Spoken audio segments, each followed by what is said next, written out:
digamos que se nos empieza a convertir en ese amor social, en ese amor al prójimo, y el Papa Francisco, digamos que ese es el querer de la encíclica, ¿no? Entonces él dice, comenzando el numeral 114, dice, quiero destacar la solidaridad que como virtud moral y actitud social, fruto de la conversión personal, exige el compromiso de todos. Entonces, acuérdense que nuestra definición de solidaridad nos lleva a la palabra del amor, ¿no es cierto? Y a esa expresión del amor, que es el amor, digamos, el amor ágape, el amor cristiano. Y dice el Papa Francisco que en primer lugar se dirige a las familias para ese tema de tratar la solidaridad, porque es en las familias donde se aprende, digamos, esa primera faceta del amor, ¿no es cierto? Y digamos, en segundo ámbito dice que también hace una llamada a la misión educativa, o sea, a todos los educadores. Se viven y se transmiten los valores del amor y la fraternidad, de la convivencia y del compartir, de la atención y del cuidado al otro, principalmente en la familia y en el sitio donde nos educan, ¿no es cierto? Y el Papa dice, los educadores y los formadores, ¿sí?, de niños y jóvenes deben tomar conciencia de que en esa tierna infancia, ¿sí?, el mundo y los medios de comunicación social, digamos que también son como como una extensión de lo que es la educación, ¿no es cierto? O sea, que no solamente la familia, no solamente los educadores, sino también los comunicadores, ¿no es cierto? Los comunicadores deben llevarnos están encargados de llevarnos a destacar ese amor social. Eso es lo que dice en el numeral 114. El numeral 100, ¿qué? Perdón, 115, ¿qué? 114, sí. El numeral 115 comienza diciendo la solidaridad se expresa concretamente en el servicio. El servicio es en gran parte cuidar la fragilidad. Oigan eso. El servicio es cuidar la fragilidad. Servir significa cuidar a los frágiles de nuestras familias, de nuestra sociedad y de nuestros pueblos. El servicio siempre mira el rostro del hermano, toca su carne, siente su proximidad. Oiga, no es proximidad, sino proximidad. Y hasta en algunos casos la padece y busca la promoción del hermano. Voy para el numeral 116. Los últimos en general practican esa solidaridad tan especial. Solidaridad es, aquí va otra, digamos bueno, antes estaba definiendo el servicio y ahora dice, ¿qué es solidaridad? Es pensar y actuar en términos de comunidad, de prioridad de la vida de todos, sobre la apropiación de los bienes por parte de algunos. Aquí entonces el Papa empieza a hablar del bien común, ¿no es cierto? Y dice, uy, algunos se apropian de los bienes que son de la comunidad, ¿no es cierto? Es enfrentar los destructores efectos del imperio del dinero. Y con eso termina, digamos, el numeral 116 y en general este título, aunque queda el 116, 7. Y quise hacer, digamos, esto como introducción a lo que vamos a ver hoy. Ok, entonces hoy vamos a ver, para poder entender un poco ese valor de la solidaridad expresado en la sociedad y expresado sobre todo en cómo se debe manejar la propiedad, tenemos que entender un poco cómo el Señor quiere que funcionen las cosas de acuerdo a la creación, ¿no? Que lo hemos venido estudiando a través del Génesis. El Génesis nos ha dado buenas pistas y buenas enseñanzas con respecto a eso, pero que este tema social está principalmente esquematizado, digamos, sintetizado en el libro del Deuteronomio. El libro del Deuteronomio es uno de los 5 libros del Pentateuco. Penta quiere decir 5, de los 5 primeros libros de la Biblia. Acuérdense, el primero es el Génesis, que estábamos estudiando, después sigue el Éxodo, Números, Levítico y Deuteronomio. ¿Sí? En la historia, digamos, a partir del capítulo 12 del Génesis, empieza la historia de Abraham, ¿no es cierto? Que es la historia de la salvación del mundo. Ahí empieza la historia de la salvación del mundo por la fe de Abraham. Y también en el Éxodo se empieza a relatar la historia de Moisés, ¿sí? Las dos historias también fundadoras de lo que es el pueblo de Israel. Acuérdense la historia de Abraham, que sale de Ur de Caldea y camina hacia la tierra prometida. Y también Moisés sale de Egipto, ¿sí? de la esclavitud, camina también alrededor del desierto de Arabia, también hasta que llegan a la tierra prometida. Y allá, después de un tiempo, que en la Biblia dice que fueron 40 años, pero acuérdense que en la Biblia los números son símbolos, ¿no es cierto? El número 40 en la Biblia significa un proceso de purificación, ¿sí? Un proceso que me lleva de menos a más. Y por eso, digamos que la Biblia dice que caminó Moisés por 40 días desde que salió de Egipto hasta que llegó a Jerusalén, pues digamos a la tierra prometida, ¿no es cierto? En realidad la tierra prometida es donde queda hoy en día Israel. Digamos que arqueológicamente ya se ha comprobado que ese proceso de Moisés duró cerca de 300, 400 años. Y el proceso de Abraham un poco más, como unos 600 años. Digamos que la diosidencia se dio ahí, en que los pueblos que entonces en realidad los que llegaron a la tierra prometida fue el pueblo de Moisés y el pueblo de Abraham, porque ellos pues ni que fueran cuerpos gloriosos para vivir más de 100 años y menos en esa época, ¿no es cierto? Entonces, el pueblo de Moisés se encontró con el pueblo de Abraham y esa fue una diosidencia, porque por esa época todos los pueblos que vivían ahí en Canaán, que es el sitio en tierra prometida, eran politeístas. Y entonces, pues obviamente, cuando vieron llegar a otro pueblo, pues se encendió la guerra y eso nos lo cuenta ahí la Biblia, ¿no? La Biblia en el Éxodo y más adelante en Números nos cuenta toda la historia del pueblo, de la llegada del pueblo de Israel, o sea, del grupo de Abraham y el grupo de Moisés, que después se convirtió en el pueblo de Israel a la tierra prometida. Ese camino, pues, hace que el pueblo se encuentre en un solo sitio y esa guerra se empezó, digamos, a fundar porque, pues mire, imagínense que yo esté en una tierra en la cual llevo mucho tiempo, esos serían los cananeos, y llegan por un lado de unos señores que se llaman los de Abraham y por el otro lado llegan los señores que se llaman de Moisés y me cogen como en sándwich, ¿sí? Fuera de eso, yo que soy politeísta, yo que soy de Canaán, soy politeísta, ¿sí? Empiezo a decirle a oiga, mire, es que yo soy politeísta, ahora estos dioses y este pueblo es monoteísta, ¿no es cierto? O sea, adora a un solo Dios. Entre otras cosas, Abraham le tenía un nombre a Dios y también Moisés, el grupo de Moisés le tenía un nombre.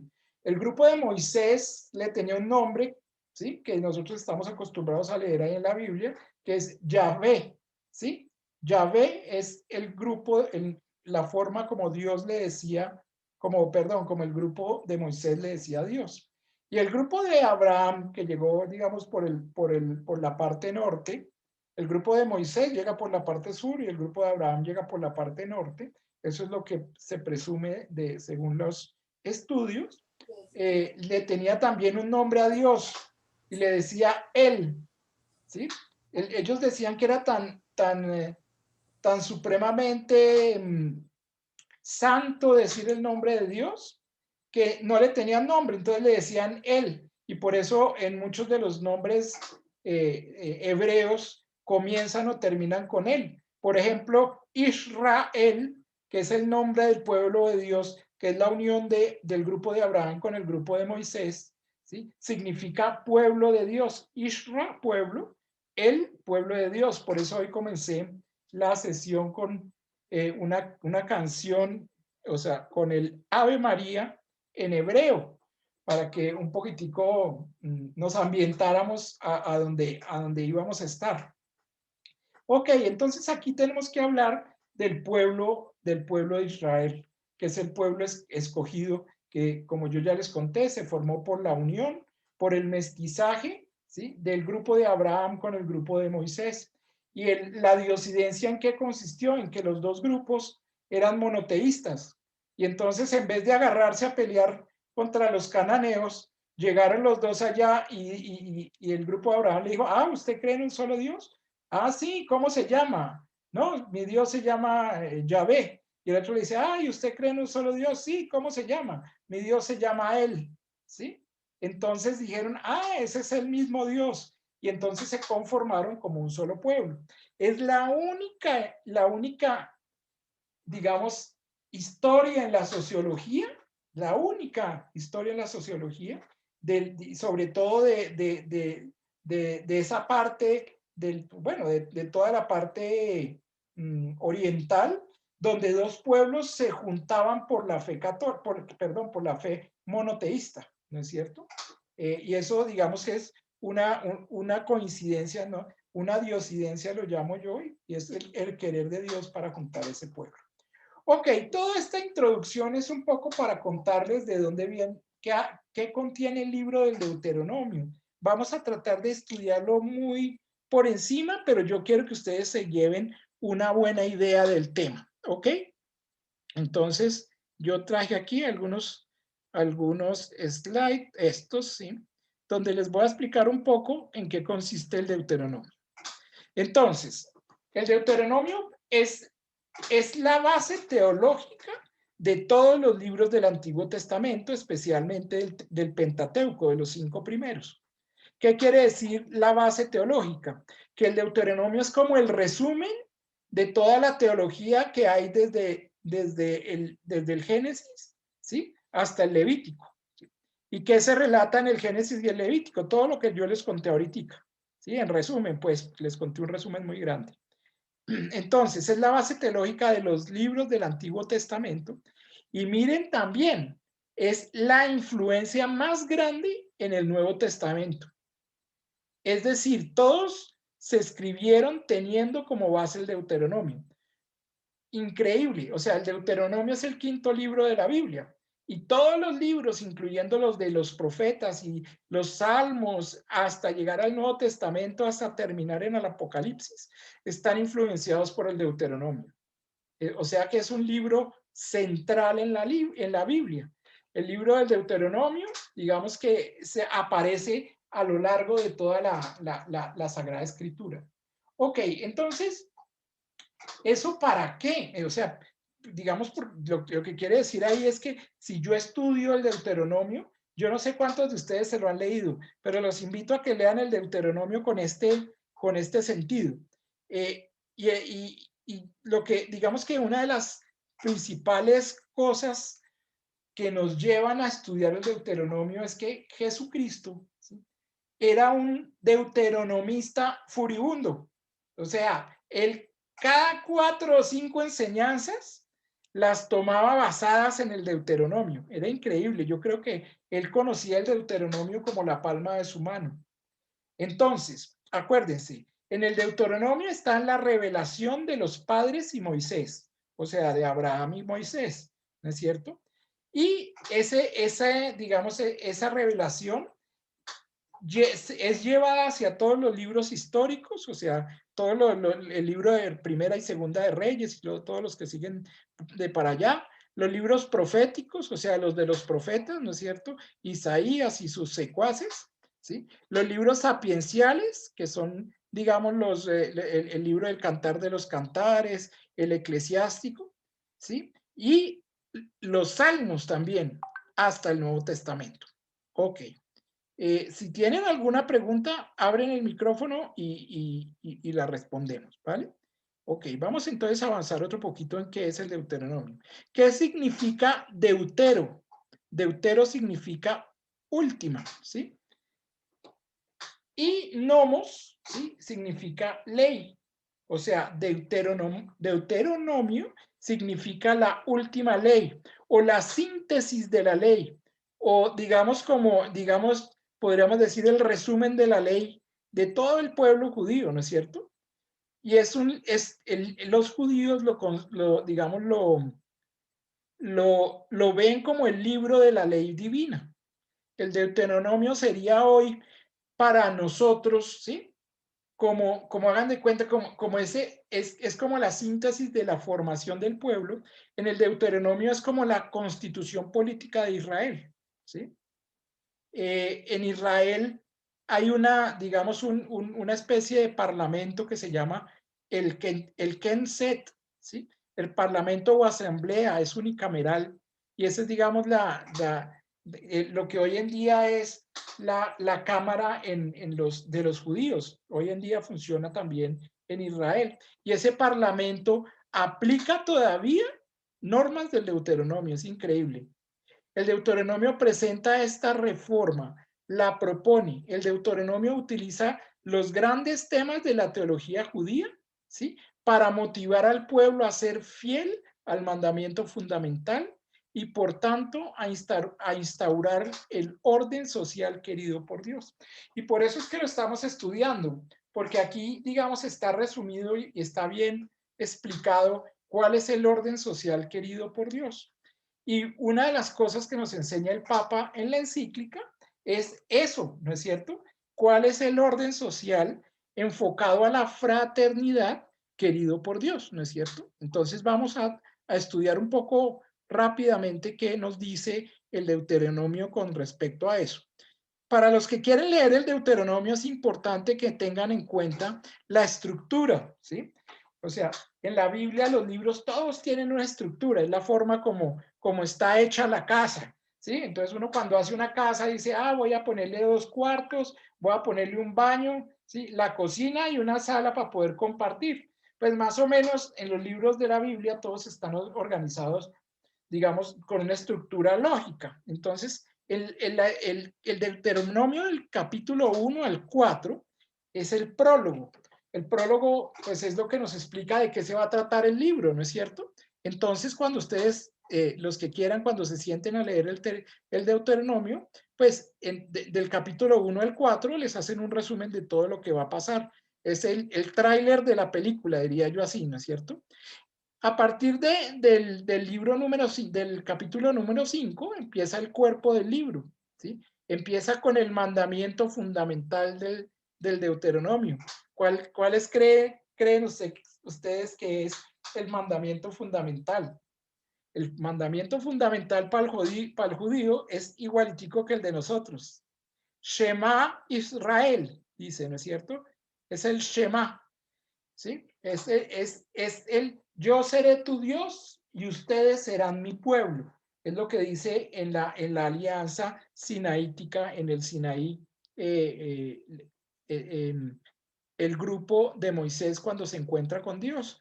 Y entonces después surge el decálogo, ¿no? El decálogo que es el conjunto de reglas o de normas, lo que nosotros llamamos los 10 mandamientos, que no es más que una síntesis de la ética judía, ¿no es cierto? Y que se aplica obviamente a la ética y la moral cristiana.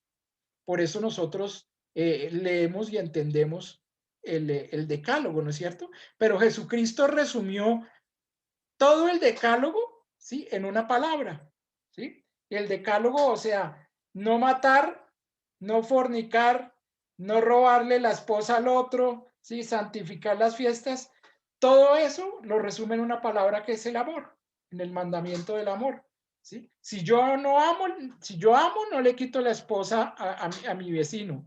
Si yo amo, no le robo, ¿no es cierto? Si yo amo, santifico a mis papás y a mis mamás. Bueno, a mi papá y a mi mamá. Si yo amo, santifico las fiestas, ¿no es cierto? Y bueno, y todo lo resumió Jesucristo en el mandamiento del amor. A partir del capítulo 5 al 11 está, digamos, lo que es la liberación de Egipto. O sea, es un resumen del Génesis. Y entonces está la liberación de Egipto, o sea, cuando Moisés sale de Egipto y se va a caminar por el desierto.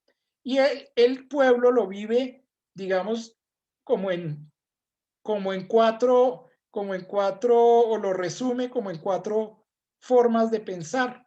La primera es la elección. ¿Por qué Dios me eligió a mí como pueblo? ¿No es cierto? La segunda es la alianza. Ustedes serán mi Dios. ¿Sí? ¿Qué? Yo seré su Dios y ustedes serán mi pueblo. La tercera es la gratuidad de la tierra de Canaán. Y nos vamos a detener mucho aquí, ¿no es cierto? En esa cuarta parte que es la gratuidad de la tierra de Canaán, que es lo que, digamos, el concepto que queremos nosotros tomar o prestar de aquí de la Sagrada Escritura para poder entender qué es lo que nos quiere decir el Papa Francisco con respecto a eso. Ya a nivel informativo está también el quinto, que es la guerra de Yahvé, que es entendida mal por los grupos musulmanes radicales, ¿no? Los grupos musulmanes radicales piensan que la guerra de Yahvé es andar matando a gente en nombre de él, ¿no? Y uno cuando lee el Deuteronomio se da cuenta que es completamente lo contrario, ¿no? ¿Sí? Bueno, no voy a profundizar en eso, pero es interesante porque todos estos temas van a aparecer ahí en el libro. Ok, y el libro termina con el capítulo 12, la relación entre la fe y el orden social, que también, digamos, es como la síntesis de lo que vamos a ver acerca de la doctrina social de la iglesia, y termina con un epílogo que va del Deuteronomio 27 al 34, terminando pues con el tema de la reforma de Josías, que no lo vamos a mirar acá, pero pues para que ustedes lo tengan aquí presente y puedan un poco sentarse a leer, lo que es bastante rico de leer. Ok, voy a tomar entonces del Deuteronomio capítulo 12, ¿sí? Lo que, digamos, como la síntesis del Deuteronomio del capítulo 12 al 26. Esta es una síntesis resumida, pero espero que con esto entendamos un poquitico qué es lo que quiere decir la Sagrada Escritura y qué es lo que quiere decir Dios con respecto al orden social. Entonces, digamos, a partir de este capítulo empiezan las formulaciones del orden social. O sea, ¿qué es el orden social para el pueblo de Israel? Acuérdense que es para el pueblo de Israel todo esto. Tenemos que sentarnos allá a pensar en hebreo casi, ¿no? A pensar en que somos el pueblo de Israel. Nosotros somos parte del pueblo de Israel, ¿no es cierto? Es la relación entre la fe y el orden social. O sea, es una coherencia que hay entre lo que yo vivo con mi corazón ante Dios y lo que en realidad reflejo, ¿sí? En mi familia o en el cuerpo social. Entonces, empecemos por precisar qué es fe. ¿Qué es fe según el Deuteronomio, no es cierto? Para poder entender cómo, digamos, las palabras que están ahí consignadas. Entonces, aquí fe para el judío, ¿sí? Es fidelidad, ¿sí? ¿Qué es fidelidad para el judío? Tener fe, oigan esto, es situarse en un orden deseado por Dios. Oigan esto. Tener fe no es meterse en la cabeza un poco de conceptos que Andrés Macías les enseña en el curso de Fratelli Tutti de los miércoles, ¿no es cierto? Eso no es tener fe. Tener fe no es rezar el rosario ni el Padre Nuestro como los conejos mascullan hierba, ¿no es cierto? Tener fe, ¿sí? Es situarse en un orden deseado por Dios. ¿Qué es un orden deseado por Dios? O sea, ¿qué es una persona fiel? Es una persona, ¿sí? Que vive y que camina dentro del plan de Dios. ¿Qué es vivir el plan de Dios? Vivir el plan de Dios es ser obediente a Él. Es hacerle caso en lo que Él quiere para mí, ¿sí? Y ustedes dicen, oiga, pero ¿qué es lo que Él quiere para mí? Entonces yo les digo, hay que abrir las parabólicas, ¿no es cierto? Hay que hacer la lección divina, hay que leer la Sagrada Escritura, hay que estudiar un poquito para poder entender el libro del Deuteronomio, para poder entender y vivir, ¿sí? Cómo Dios quiere que yo viva. Miren la responsabilidad que tiene eso, para poder vivir en ese orden deseado por Dios. ¿Y qué es caminar dentro del plan de Dios? Caminar dentro del plan de Dios es caminar hacia Él.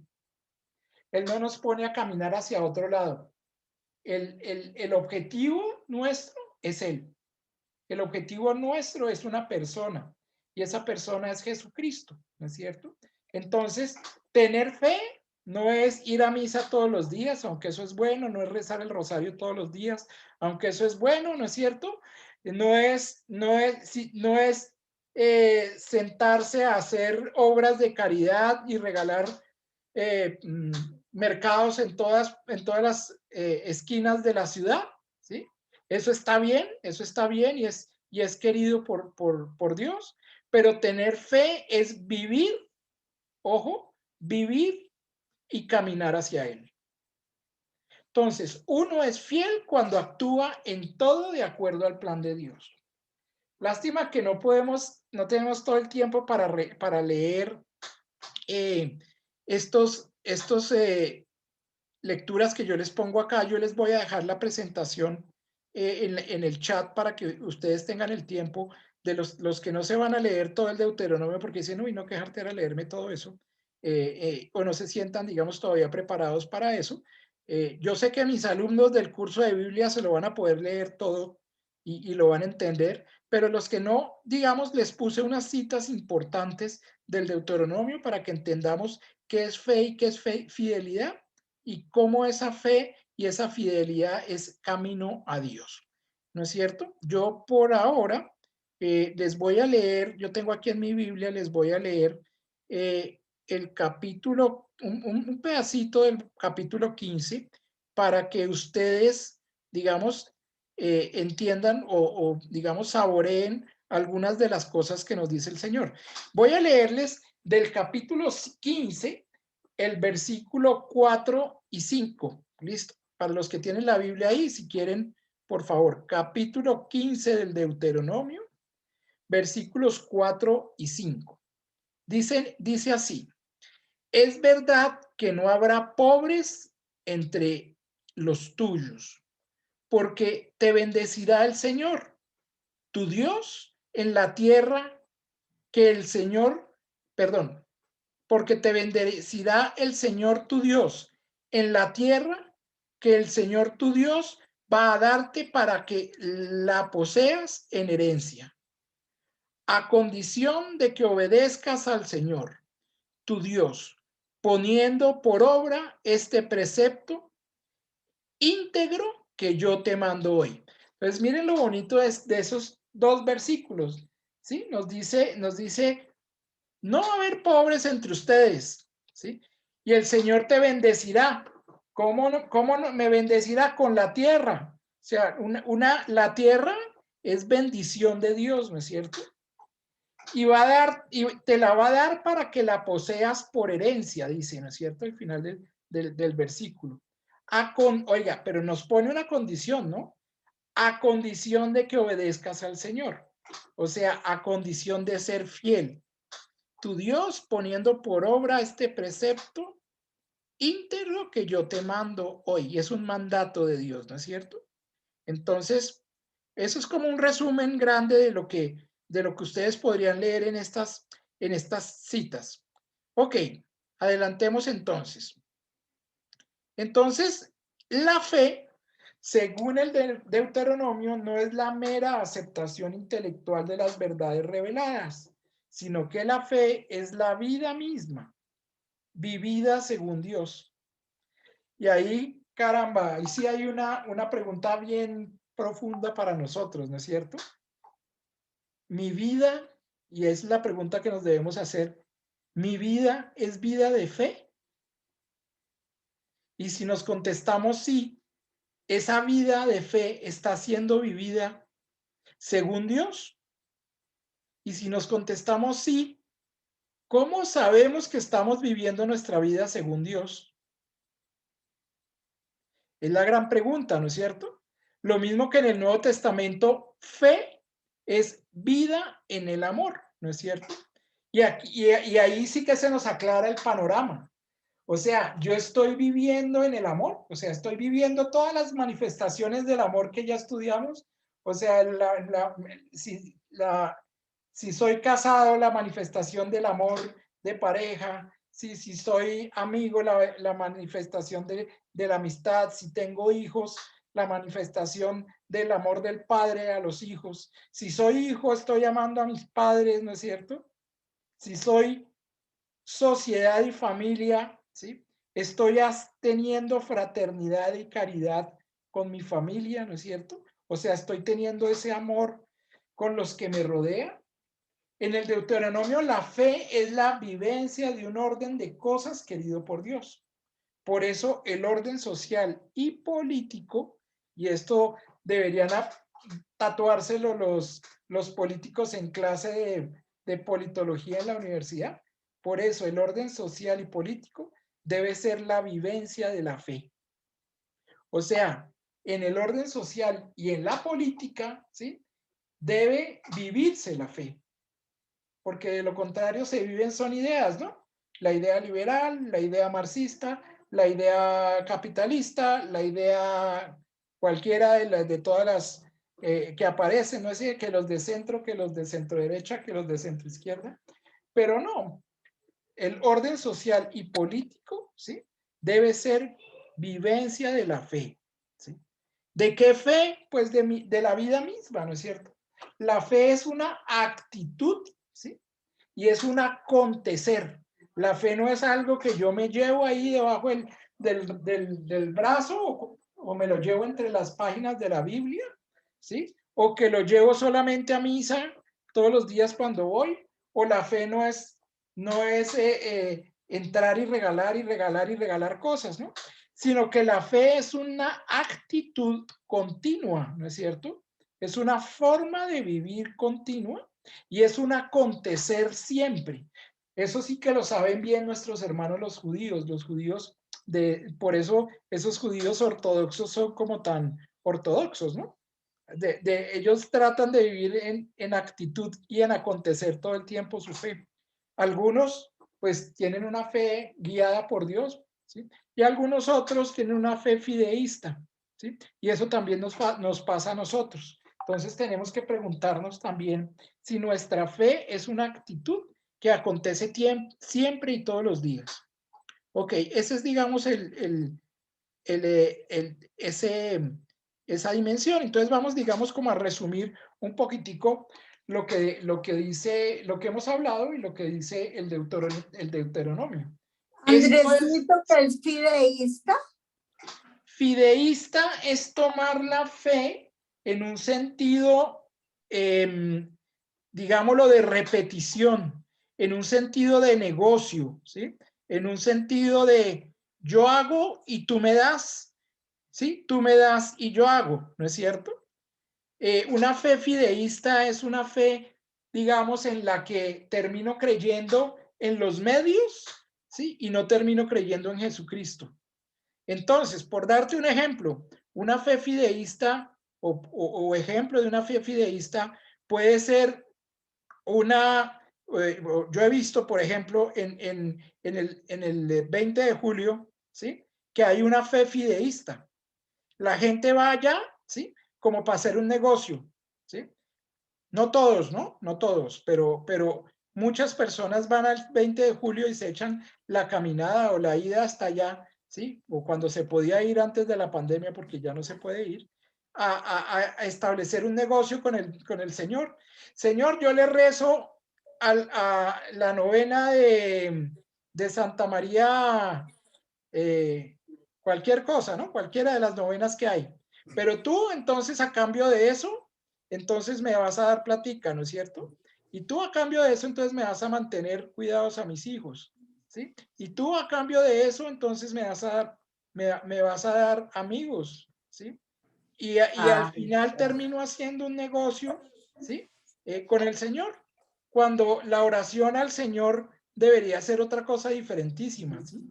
Señor, regálame, por favor, todo lo que yo necesito, que tú conoces y sabes qué es, ¿sí? Vengo aquí a arrodillarme ante ti, ¿sí? Por tu misericordia para esto, ¿sí? Le puedo ofrecer también, te ofrezco en sacrificio cualquier cosa, ¿sí? Por ejemplo, te ofrezco en sacrificio regalarle tiempo a mis hijos todos los días, Te ofrezco en sacrificio regalarle tiempo a mis hermanos y a mi papá y a mi mamá. Sí, no, eso es una ofrenda, pero que en realidad valga, ¿no es cierto? Porque es que Sí, a veces la relación con Dios se convierte en un negocio. Y esa forma de relacionarse con Dios es una forma muy infantil. O sea, es dada para la fe infantil, digamos, para las primeras etapas de ese enamoramiento que tenemos en la relación con el Señor. Pero nosotros, como dice San Pablo, debemos tener razón de nuestra fe, ¿no es cierto? Y debemos madurar nuestra fe y llevarla hacia la madurez plena que quiere Dios, ¿no es cierto? Y yo siento que nosotros, todos los que estamos aquí en este curso, tenemos alguna madurez de edad donde ya tenemos que de alguna forma haber dejado esa fe del carbonero, ¿no es cierto? Esa fe del negocio, ¿sí? Y tenemos que entrar a esa relación profunda digamos, entrada, unida con el Dios del amor. Entonces, es un poco para expresar el sentimiento de lo que es una fe fideísta, ¿sí? ¿Sí quedó más o menos claro? ¿Alguna pregunta? Ok, entonces, esto es lo que muestra el Deuteronomio del 12 al 26. Un orden de justicia, de fraternidad y por tanto es un régimen de gozo y paz. Eso está en el capítulo 23, versículos del 18 al 25. Por eso dice San Pablo que sin fe no hay justificación, ¿no es cierto? Dios no actúa en nosotros si no nos abrimos incondicionalmente a su acción. Por eso la fe perdona, ¿sí? Y perdonar por la fe es ponerse en la condición de que Dios nos perdona. ¿Ustedes de dónde creen que sale el sacramento de la reconciliación?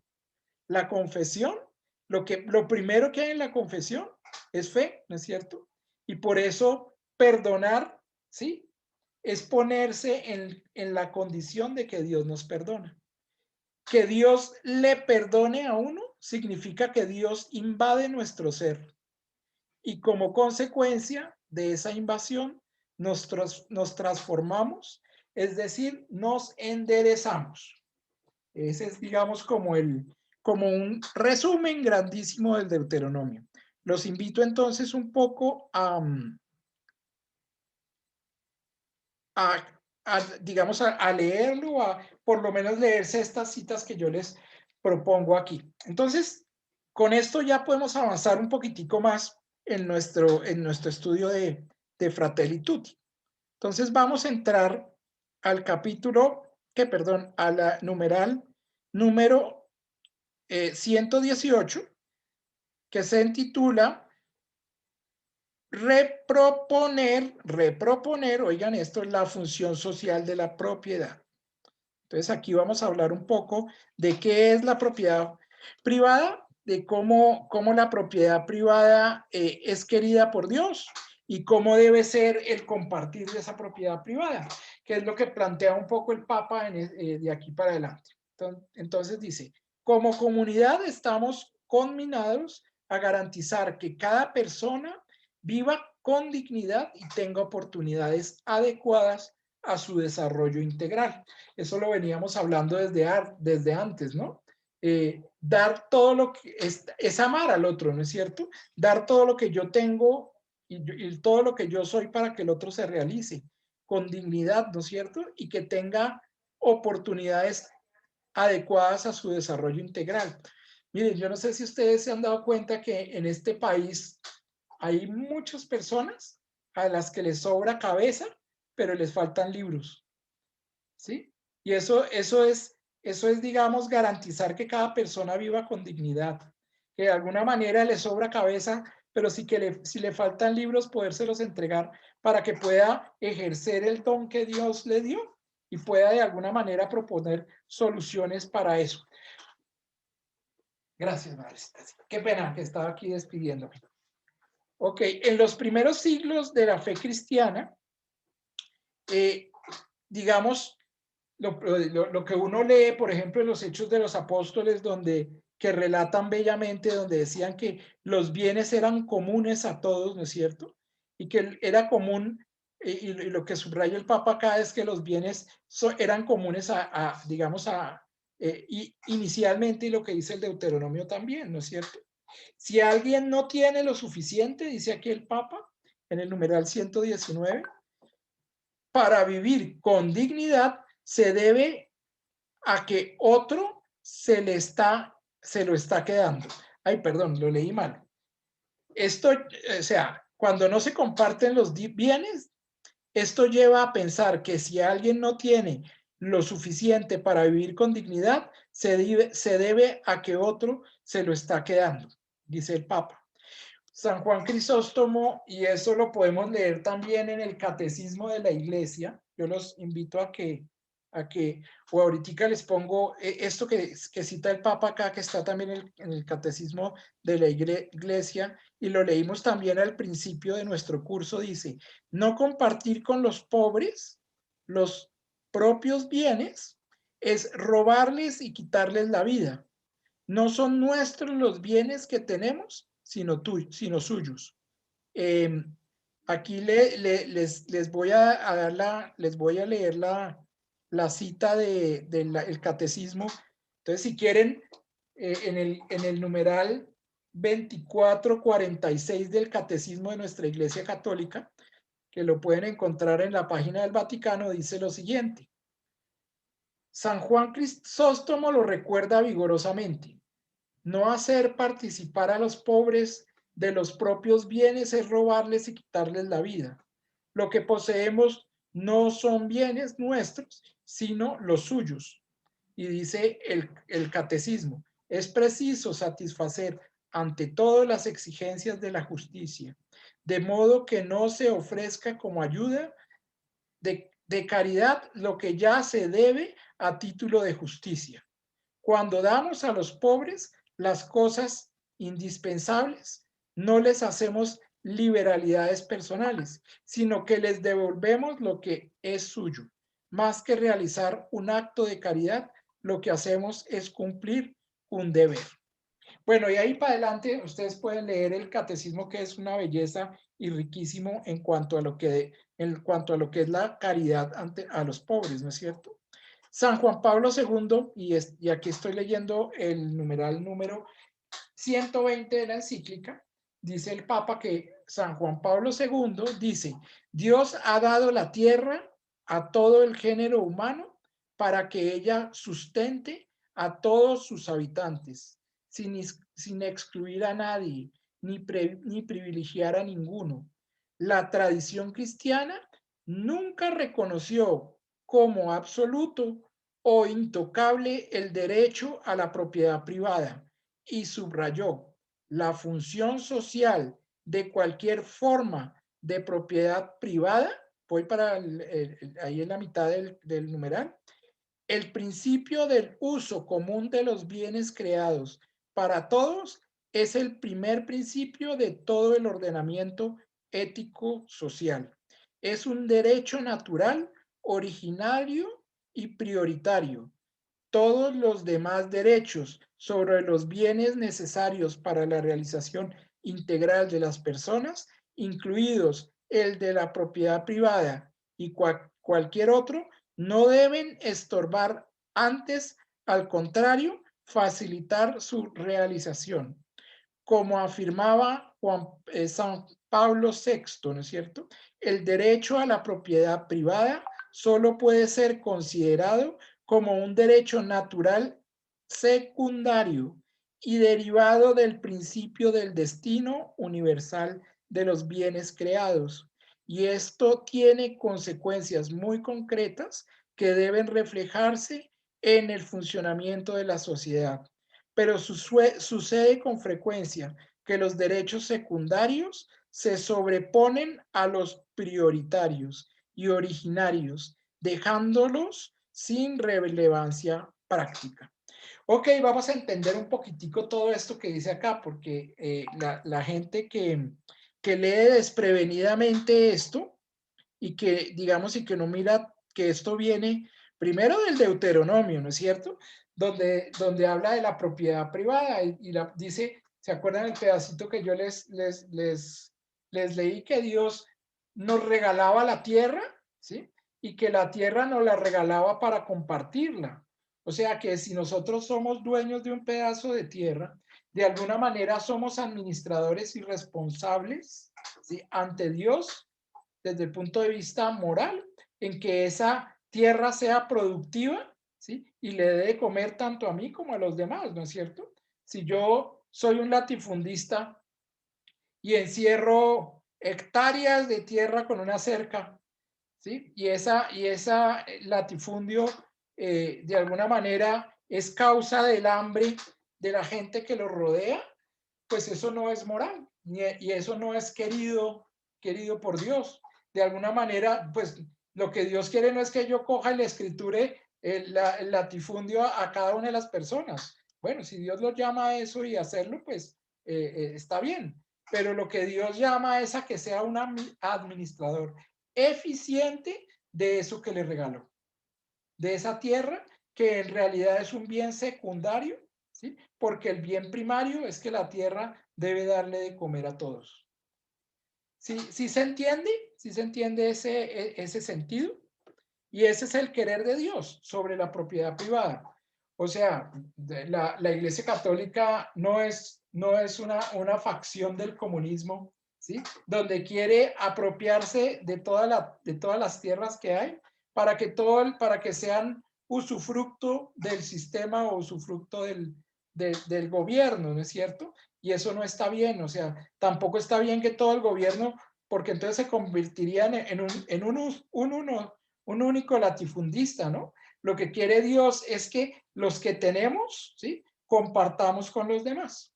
Ese es básicamente el querer de Dios y digamos el sentido del Papa en estas afirmaciones, y él las hace basadas en el catecismo, como les leí, basadas en magisterio de la Iglesia, o sea, en San Juan Pablo II, y basadas en también magisterio de la Iglesia de Pablo VI y de muchos de los de atrás que también venían interpretando la doctrina, y eso es lo que llamamos la doctrina social de la Iglesia, que vimos un poquitico al principio de este curso.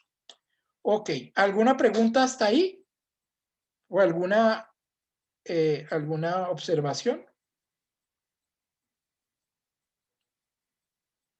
Ok, continuemos entonces con el numeral 121. El numeral 121 comienza con el título Derechos sin fronteras. Y a mí me llamó la atención esto que dice el Papa Francisco aquí. Así como es inaceptable que alguien tenga menos derechos por ser mujer, es igualmente inaceptable que el lugar de nacimiento o de residencia ya de por sí determine menores posibilidades de vida digna y de desarrollo. Y digamos que aquí está el Papa un poco planteando el extremo de lo que son los límites y los linderos, ¿no es cierto? Entonces, si yo nací a este lado del muro, entonces aguanto hambre, ¿sí? Pero si me paso al otro lado del muro, pues entonces tengo derecho a trabajar y a comer. Eso no debería ser, es lo que dice el Papa, ¿no es cierto? Por eso el Papa Francisco criticó tan duramente a Trump cuando empezó con ese tema de reconstruir el muro entre México y los Estados Unidos. Y él salió diciendo, mire, en vez de andar construyendo muros, tendamos puentes, ¿no es cierto? Tendamos puentes ¿para qué? Para mirar de qué forma compartimos lo que tenemos aquí para que pues, todo el mundo pueda desarrollarse dignamente. El desarrollo no debe orientarse a la acumulación ciertamente de unos pocos. Estoy leyendo el numeral 122, sino que tiene que asegurar los derechos humanos, personales y sociales, económicos y políticos, incluidos los derechos de las naciones y de los pueblos. O sea, es que hoy en día el desarrollo es como la excusa para acumular y acumular y acumular. Y resulta que el desarrollo tiene que ser visto no en la acumulación y menos para unos pocos, ¿no es cierto? Sino en lo que tiene que ver con asegurar los derechos humanos, ¿sí? Personales y sociales y económicos y políticos, ¿sí? Incluidas todas las naciones y los pueblos. Por eso a mí me parece, digamos, una de las cosas bonitas que me ha llamado la atención de la política de este gobierno con respecto a los migrantes venezolanos, es que de alguna manera nos está enseñando a todos a que ellos son migrantes, a que ellos tienen un problema, que sí que se vienen a robar y a hacer barbaridades acá, pero no son todos, ¿no es cierto? Son algunos, y nosotros también hemos tenido gente que se ha ido a robar a Venezuela, ¿no es cierto? En otro momento de la historia. Y de alguna manera el gobierno de turno, pues, nos está enseñando esa moral, ¿no es cierto? Esa moral de que las fronteras no deben ser, como dice el Papa ahí, menores posibilidades de vida digna y de desarrollo. El derecho a algunos a la libertad de empresa o de mercado no puede estar por encima de los derechos de los pueblos, ni de la dignidad de los pobres, ni tampoco del respeto al medio ambiente, puesto que quien se apropia de algo es solo para administrarlo en bien de todos. Entonces, oiga otra vez, como subrayando lo que yo les decía ahorita, ¿no es cierto? Nosotros si tenemos algo es porque somos administradores para que eso que tenemos sea eficiente para llenar las necesidades de los demás, ¿no es cierto? Las nuestras, las de nuestra familia, las de los demás. 123. La actividad de los empresarios es una noble vocación orientada a producir riqueza y a mejorar el mundo para todos. Yo no sé si ustedes se vieron la entrevista de Yamil Ahmad, creo que fue antes de ayer, a uno de los industriales más importantes del país, que es una empresa que produce vidrio en Barranquilla. Este señor, Yamil le preguntaba y le decía, ¿y usted por qué sí defendió a los trabajadores cuando estuvieron negociando el salario mínimo? Y el señor dijo, porque es que me parece realmente pobre haberles subido el 2% cuando pudimos haberles subido el 4 y el 4.3%. Y él decía, y nosotros los empresarios hoy en día tenemos que dejar de pensar en que el fin es la empresa. Y qué bello es forma de pensar, ¿no? Él decía que el fin eran los empleados y todos los servicios que prestaba la empresa, ¿no? Entonces, de esa manera, decía, y nosotros tenemos que empezar a tener menos para que los demás puedan tener posiciones más justas. Me pareció bien bonito y bien, los invito a que vean la entrevista, seguramente están en YouTube, de pronto yo la busco y se las pongo en el chat para que la puedan ver. Y ahí es donde ve uno esperanza, ¿no? Ahí es donde dice uno, uy, Dios, si un empresario y uno de los empresarios más ricos del país tiene esa forma de pensar, ¿qué tal que todos tuvieran esa forma de pensar, no es cierto?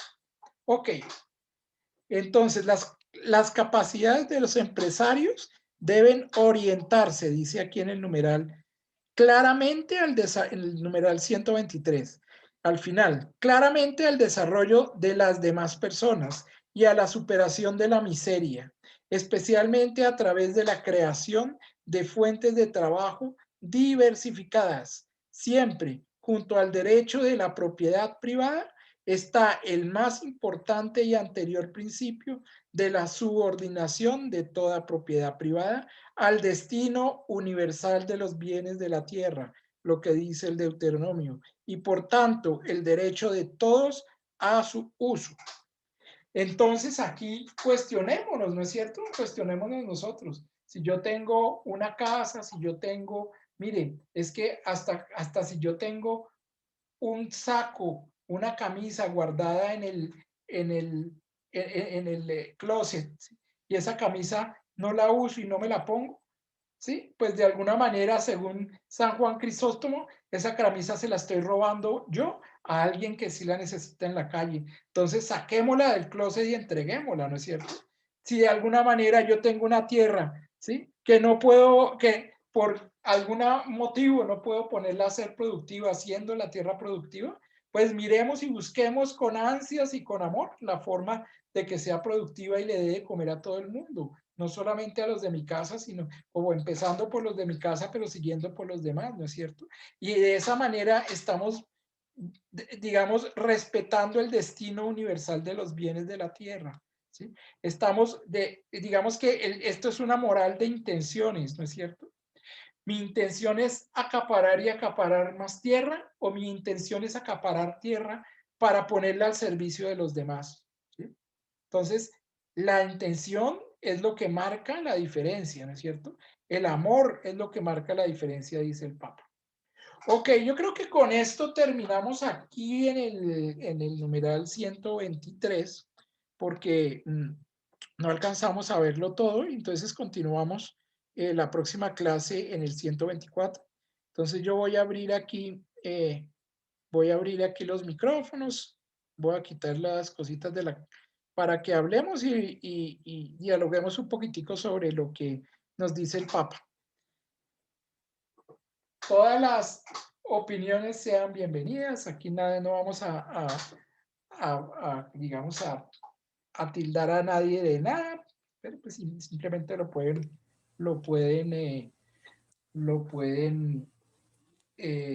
comentar, lo que quieran comentar.